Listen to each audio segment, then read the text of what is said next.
Hi guys! Here are the ingredients for my best-seller chocolate moist cake.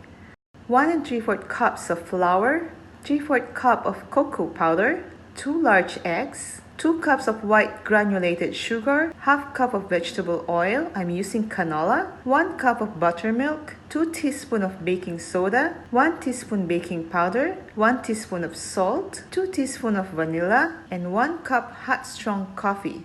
I'm using espresso. For the procedure, in a large bowl, put all your dry ingredients, which I have pre-sifted prior to mixing them. Mix them well until well incorporated. And then, you may start putting all your wet ingredients.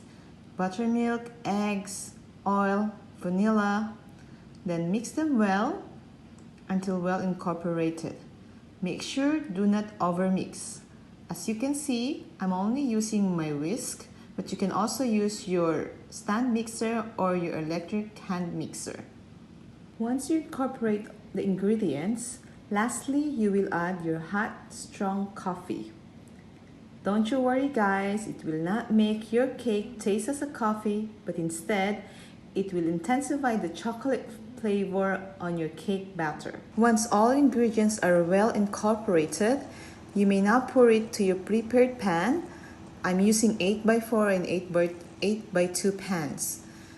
Please make sure that your oven is preheated to 350 degrees Celsius and you will bake this cake batter for 30 to 35 minutes or until toothpick is inserted and will come out clean. So while we're waiting for our chocolate batter to cool down, let's now proceed for the list of ingredients and procedure for our chocolate frosting. First is the 2½ stick of soft unsalted butter, 3 cups of icing sugar, 3 tablespoons of cocoa powder, 2 teaspoons vanilla, and half cup of cream cheese which is in room temperature. In a bowl, put together your unsalted butter and cream cheese.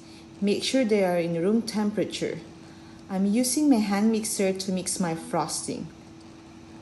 Mix them well until it becomes soft and fluffy.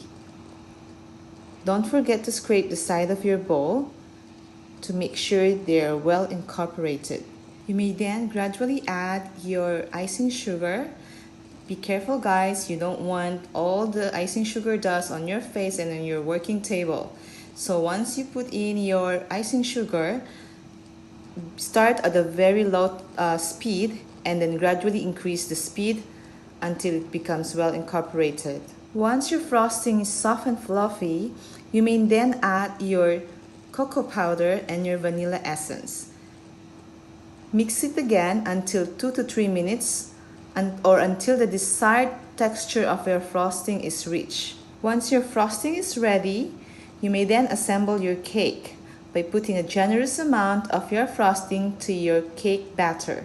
Don't you worry guys, there is no general rule for frosting your cake. You may follow my way or you may do so as you like. As long as you cover your cake batter with a generous amount of sweet, fluffy, and delicious frosting that we prepared. Once you're happy with the appearance of your cake, you may put it first to rest on your fridge for about 15 to 30 minutes. You may eat it as it is, or you can decorate it, put some more sprinkles or some chocolate drips. You can decorate it as you like. So there you go, your homemade chocolate cake. Watch out for the part 2 for the decorating part with fondant.